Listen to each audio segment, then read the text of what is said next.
Lord, ilayo mo ako sa masama.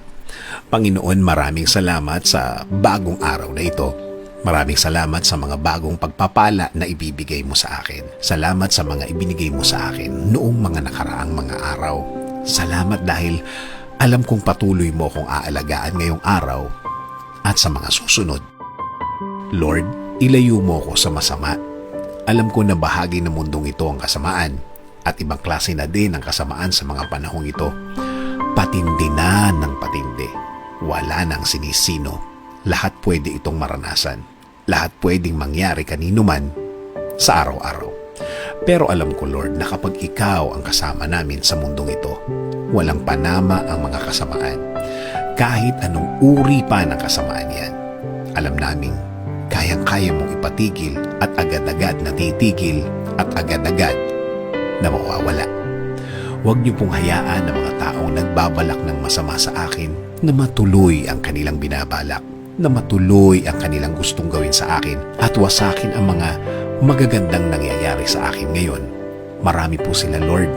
Napakarami nila. Pero alam kong kahit na anong gawin nila, kung protektado mo ako, hinding-hindi matutuloy ang mga masasamang hangarin nila sa aking buhay. Kahit na sino pa ang kakampi nila, walang mangyayari sa balak nila. Itinataas ko din ang aking pamilya sa inyo, Panginoon. Huwag niyo pong hayaan na madamay sila sa mga gustong gawin ng mga tao ito na walang inisip kundi ang manakit ng kapwa, Lord. Alagaan niyo ang lahat ng aking pamilya sa mga masasamang loob na ito. Patuloy niyo pong ibigay ang magandang plano niyo sa aking buhay. Kayo na po ang bahala sa aking araw-araw. Kayo na po ang mag-lead sa aking buhay. Tinatanggap ko po ang lahat ng gusto niyong ibigay na pagpapala sa aking buhay. Lord, kasama po ng aking panalangin na ito, gawin niyo din pong ligtas ang aking bayan.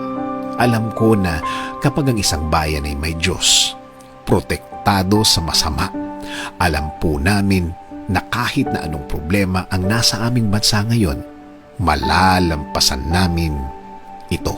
Protektahan niyo din po ang lahat ng pamilya na nasa Pilipinas at mga Pilipino sa ibang bansa. Patuloy niyo po silang ilid papunta sa tama at tahimik na buhay. Huwag niyo po silang pabayaan, Lord. Lord, salamat. Salamat sa inyong blessing of protection na ibibigay niyo sa amin. Patuloy kaming nasa iyo. Patuloy kaming nasa ilalim ng inyong pagmamahal at pag-aalaga, Lord. In Jesus' name we pray. Amen. Thank you for watching. God bless. Don't forget follow and share. God bless us all. Thank you very much.